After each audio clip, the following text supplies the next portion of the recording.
အားလုံးပဲမင်္ဂလာပါကျွန်တော် Shiny Myanmar YouTube channel ကနေကြိုဆိုပါရစေဟုတ်ကဲ့ဒီနေ့တော့ဘာကြောင်းလေးကိုပြောမလဲဆိုရင်ကျွန်တော်တို့ဒါရောတတ်တဲ့အင်္ဂလိပ်စာအသုံးလေးပေါ့နော်တချို့ဆိုရင်ဒါလေးကိုမှားပြီးတော့ရောသုံးကြတယ်ပြီးရင်တချို့ဆိုရင်ဒါလေးရှီမှန်မသိကြဘူးဘာလဲဆိုရင် sometime 3မျိုးရှိတယ်ဗျအဲ့ဒီ3မျိုးကိုတချို့ကမှားသုံးကြသလိုတချို့ကြတော့လဲ sometime 3မျိုးရှိမှန်ကိုမသိကြတာရှိတယ်ဟုတ်ပြီမသိတာပဲဖြစ်ဖြစ်မှားသုံးတာပဲဖြစ်ပေါ့နော်ဒီဗီဒီယိုလေးကြည့်ပြီးရင်တော့ဒါအတိုင်းအတာတစ်ခုထိရှင်းသွားလိမ့်မယ်လို့ယုံကြည်ပါတယ်โอเคအဲ့တော့ဆက်ကြည့်အောင်ပထမဆုံးအနေနဲ့ sometime 3မျိုးကဘာလဲဆိုတာကိုကျွန်တော်ပြောပြမယ်ပထမဆုံး sometime က SOMETIMES sometimesနောက်မှာ S ပါတယ် sometimes ပေါ့နော်နံပါတ်1ကကြတော့ SOMETIME sometime နောက်မှာ S မပါတယ် sometime ရဲ့နောက်ဆုံး sometime ကခွဲရည်တယ် sometime ဆိုတဲ့ဟာပေါ့နော်โอเคအဲ့တော့ဆက်ကြည့်အောင်ဒီ3မျိုးရှိတယ်ဒီ3မျိုးကကျွန်တော်တို့အသုံးတွေလည်းမတူသလိုအဓိပ္ပာယ်လည်းမတူဘူးဒါကြောင့်မို့လို့ကျွန်တော်တို့ကမှားသုံးလို့မရဘူးပေါ့နော်မှားသုံးရင်အဓိပ္ပာယ်လွဲကုန်လိမ့်မယ်ဆိုတော့ကြည့်အောင်ဒီ sometime ကဘာလဲဆိုရင်ပထမဆုံးသူ့ရဲ့ word class လေးကိုကြည့်အောင်သူကတော့ adverb ပေါ့နော်ဟုတ်ပြီသူကဘာလဲဆိုရင်ကျွန်တော်တို့ကတခါတလေလို့ပဲရေးတော့မယ်တစ်ခါတစ်လေလို့မရေးတော့တော့ကြာဆရာကြီးတော်တင်ဆိုလာပြောနေလိမ့်မယ်ဟုတ်ပြီတခါတလေသို့မဟုတ်တခါတရံနော်နောက် sometime ကတော့သူကဘာလဲဆိုရင်သူကလည်း adverb ပဲဒါပေမဲ့သူက adjective အနေနဲ့သုံးတာလေးတစ်ခုရှိတယ်အားလေးဒီမှာထည့်ပြောခြင်းလို့ရေးထားမယ်ဒီကောင်ကကြတော့သူမသေးကြတဲ့အချိန်တစ်ခုကိုပြောချင်တာကျွန်တော်တို့ကအဲ့တော့သူ့ကိုဘလို့အကြမ်းမြင်ပြောလို့ရလဲဆိုရင်တစ်ချိန်ဆိုတဲ့အဓိပ္ပာယ်ပေါ့နော်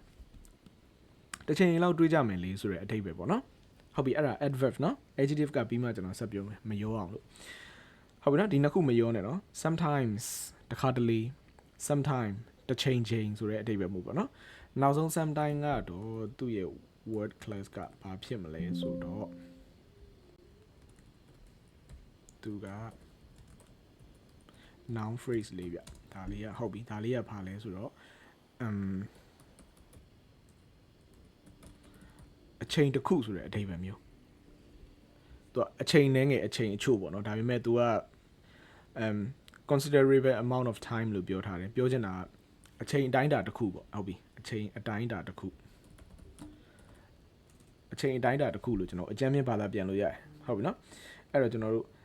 ဆက်ကြည့်ရအောင်နော်အချိန်တိုင်းအတာတစ်ခုဒါကမြန်မာလူတွေဆိုရင်တစ်ခါလေးမှာရှုပ်တတ်တယ်ကျွန်တော်အသုံးတွေသိသွားရင်တော့လွယ်သွားပါလိမ့်မယ်โอเคဒီ3မျိုးကိုသိပြီနော် sometime ဒီအဓိကရောတတ်တာကကျွန်တော်အပေါ်က sometime 2မျိုးကိုရောတယ်ဘာလို့လဲဆိုတော့သူတို့နှစ်ခုလုံးကခက်စင်စင်လေး S ပါတာနဲ့ S မပါတာပဲ꿰တယ်โอเคဆက်ကြည့်အောင်ပါโอเคအဲ့တော့ပထမဆုံးကျွန်တော်တို့ sometime ကိုပြောမယ် sometimes တခါတလေဆိုတဲ့ sometime ကိုပြောမယ်ဟုတ်ပြီ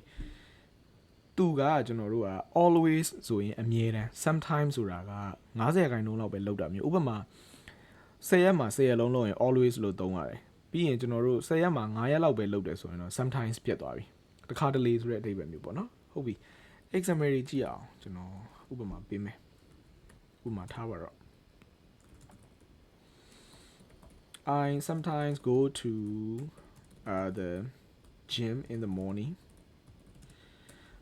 တခါတလေ gym ကိုမနက်ပိုင်းမှာသွားတယ်ဟုတ်ပြီနော် I sometimes go to the gym in the morning ဟုတ်ပြီနော် I sometimes go to the gym in the morning များသောအားဖြင့် तू က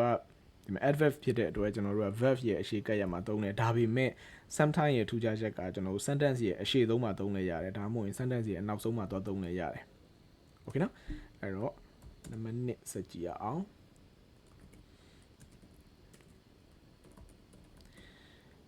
sometime forget her keys at home ဟုတ်ပြီသူတခါတလေသူ့တော့တွေအိမ်မှာမေ့ကြံခဲ့တယ်တဲ့ sometimes forget her keys at home သူမကအိမ်မှာတခါလေတော့တွေမေ့ကြံခဲ့တယ်ဥပမာ always ဆိုရင်တော့အမြဲတမ်းဖြစ်သွားမှာပေါ့နော် she always forgets her key at home ဆိုရင်သူအမြဲတမ်းတော့အိမ်မှာမေ့ကြံခဲ့တယ်10ရက်လာရင်10ရက်လုံးမေ့ကြံခဲ့တာဒါကတော့10ရက်မှာ9ရက်လောက်မေ့ကြံခဲ့တာမျိုး okay နောက်ဆုံး3ကိုတော့မတူတာလေးနည်းနည်းလေးပြောပြမယ်ဟုတ်ပြီ sometimes ကိုရှေ့မှာရှိလိုက်မယ် sometimes we watch movie together on weekends sometimes we watch movies together on weekends တခါတလေမှာငါတို့weekend မှာရုပ်ရှင်အတူတူကြည့်ကြတယ်ဟုတ်ပြီနော်ဒါတခါတလေဆိုတဲ့အဓိပ္ပာယ်နော် okay ရမယ်အဲ့ဆိုရင်ဒီ sometimes ကတော့ ရှင်းပြီနော်ကျွန်တော်တခါတလေလို့ပြောခြင်း s ထည့်လိုက်ဗျာ sometimes ရနောက်ကဟုတ်ပြီ now sometime က sometime s မပါတယ် sometime okay ဒီ sometime ကတော့ဘာလဲဆိုရင်တစ်ချိန်ချိန်ဆိုတဲ့အထိပ္ပယ်မတိကြဘူးမနေ့ပြန်လည်းဖြစ်ရင်ဖြစ်မယ်တစ်ပတ်ခါလည်းဖြစ်ရင်ဖြစ်မယ်နောက်တနာရီလည်းဖြစ်ရင်ဖြစ်မယ်နောက်လလည်းဖြစ်ရင်ဖြစ်မယ်အဲ့ဒါမျိုးပေါ့နော်အဲ့တော့သူ့ရဲ့အတိတ်သုံးရင်ဘယ်လိုသုံးရလဲဆိုတော့ထားပါတော့ shall we meet sometime next week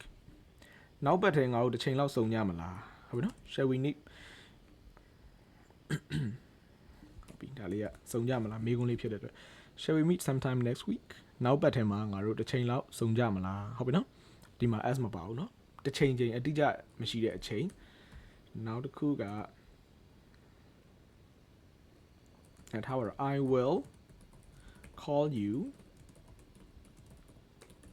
later I'll call you later ဗါလေငါမင်းကိုနောက်ကြမှာတစ်ချိန်မှလမ်းခေါ်မယ်ဖုန်းခေါ်မယ်လို့ပြောတာဟုတ်ပြီ later နောက်တစ်ချိန်ချိန်ပေါ့နော်မသေးကြဘူးဘယ်ချိန်မှခေါ်မလဲနောက်တနာရီလည်းဖြစ်ရင်ဖြစ်မယ်နောက်နာရီဝက်အတွင်းလည်းဖြစ်ရင်ဖြစ်မယ်အဲ့လိုမတိကြတဲ့အချိန်ပေါ့နော်တစ်ချိန်ချိန်ဖုန်းလမ်းခေါ်လိုက်မယ်လို့ပြောတာမျိုးနော် okay ဒီနှစ်ခုလုံးကဘာလဲဆိုရင် adverb အနေနဲ့သုံးကြတာဟုတ်ပြီနော် adverb အနေနဲ့သုံးတာ okay adjective အနေနဲ့သုံးတဲ့ဟာလေးကိုပြောပြမယ် adjective ကဒီကောင်ကကျွန်တော်တို့က former ဆိုတဲ့အဓိပ္ပာယ်ရတယ် former က former ဆိုတာဘာလဲဆိုတော့အရင်ကဆိုတဲ့ဟာမျိုးအခုမဟုတ်တော့ဘူးအရင်က okay ကျွန်တော် example လေးစဉ်းစားလာအောင် okay he was a sometime actor before becoming a writer ဟုတ်ပြီနော်အဲ့တော့ဒီမှာကကျွန်တော်တို့ကဒီ sometime ကဒီမှာဘာနဲ့ညီနေလဲဆိုတော့ former ဆိုတာနဲ့ညီနေတယ်ဟုတ်ပြီနော် former ဆိုတာတစ်ချိန်ကဥပမာကျွန်တော်ဆိုရင်လည်းဒါ teacher English teacher မလုပ်ခင်ကအရင်က tour guide ဖြစ်တယ်ဆိုရင်ပြောလို့ရတယ် I was a sometime tour guide before becoming a teacher ဟုတ်ပြီနော်ငါအရင်တော့ကတစ်ချိန်တုန်းကပေါ့ဗျာဒီ tour guide ဖြစ်ခဲ့ဦးတယ်ပေါ့ okay နောက်တစ်ခုကကျွန်တော်တို့ဗာလဲဆိုရင် sometime ဒီကောင်ကဗာလဲ noun phrase လေးအဲ့ကောင်ကအချိန်တိုင်းတာတစ်ခုဆိုတဲ့အဓိပ္ပာယ်ဟုတ်ပြီဆိုတော့ကျွန်တော်တို့ဆက်ကြည့်မယ်နော် sam နဲ့ time တွေကိုခွဲရေးတယ် okay it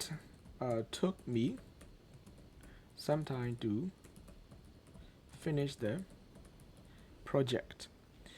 ဒီ project ကိုပြီးဖို့အချိန်တစ်ခုယူခဲ့ရတယ်အချိန်တော်တော်ကြာခဲ့တယ်ဆိုတဲ့အဓိပ္ပာယ်မျိုး it took me some time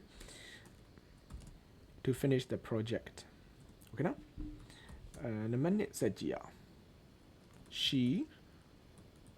stayed in Mandalay for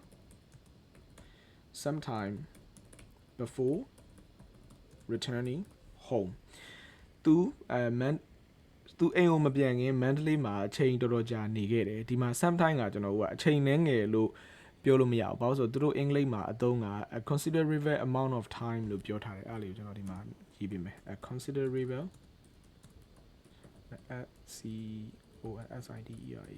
considerable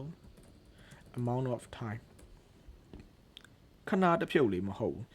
ထည့်တွက်မယ်အချိန်အတိုင်းအတာတစ်ခုထိကြာတယ်ဆိုရင်ကျွန်တော်က sometime လို့သုံးတယ်နော် okay နောက်တစ်ခုထားပါတော့ example အဲ့တော့ you should spend some time relaxing instead of asa working all day ဟုတ်ပြီနော် you should spend some time relaxing instead of working all day you should spend some time relaxing ချိန်တစ်ခုယူပြီးတော့မင်း relax လုပ်သင့်တယ်တဲ့ instead of working all day တနေ့ကုန်အလုပ်လုပ်မဲ့အစား instead of ဆိုတာအလုပ်လုပ်မဲ့ instead of ဆိုတာအစားပေါ့နော် instead of working all day တနေ့ကုန်အလုပ်လုပ်မဲ့အစားချိန်အတိုင်းတာတစ်ခုလောက်မင်းအနားယူသင့်တယ်ပေါ့နော်ဆိုတော့ကျွန်တော်တို့ဒီ sometime 3မျိုးကိုဘယ်နေရာတွေမှာသုံးတယ်ဆိုတာကျွန်တော်တို့သိပြီလို့ထင်ပါတယ်ဟုတ်ပြီနော်အဲ့ဒီတော့ sometimes အဓိပ္ပာယ်က တခါတလေဆိုတဲ့အဓိပ္ပာယ်ဒီ sometime တစ်ချိန်ချိန်ဆိုတဲ့အဓိပ္ပာယ်နောက်ဆုံး sometime ဆိုတာကြတော့အချိန်တစ်ခါအတိုင်းတာတစ်ခုဆိုတဲ့အဓိပ္ပာယ် okay အဲ့ဆိုရင်တော့နောက်ဗီဒီယိုလေးမှာဆက်တွေ့မယ် thank you